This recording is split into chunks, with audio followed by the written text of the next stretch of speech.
असं म्हटलं जातं की मनोज जरांगे पाटील हे पवारांचे माणसं आहेत. त्यानंतर असं म्हटलं गेलं की एकनाथ शिंदे आणि त्यांचे फार चांगले संबंध आहेत. आणि त्याच्यापुढं आता असं म्हटलं जातं आहे की मनोज जरांगे पाटील हे देवेंद्र फडणवीसांच्या गुड बुकमध्ये आहेत. गुड बुक म्हणजे चांगल्या पुस्तकात, म्हणजे चांगल्या ह्याच्यात नाव आहे त्यांचं. हा, मला वाटलं का आणखीन काही लफडं आणलंय. ते मी नाही सांगू शकत. जे म्हणतंय त्याने शोध घ्यावा की मी पवाराचा आहे माणूस आहे का शिंदे साहेबाचा आहे. अहो मधल्या काळात हे लय झाले लफडे.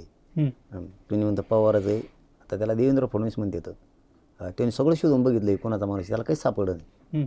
मग नंतर शिंदे साहेबाचा आहे म्हणले. शिंदे साहेबाचा ना आपले जबरदस्त मैत्री जे समज आहे त्यात काही अडचण नाही, त्यात काही अडचणच नाही. नंतर म्हणले अजित पवारांचा माणूस आहे, ते सापडलं नाही यांना. नंतर म्हणले उद्धव ठाकरेचा आहे, तिथं नाही मेळ लागला यांना. म्हणजे सगळीकडे हिंडून आले. आता देवेंद्र फडणवीसचा म्हणते मी फक्त माझ्या समाजाचा आहे.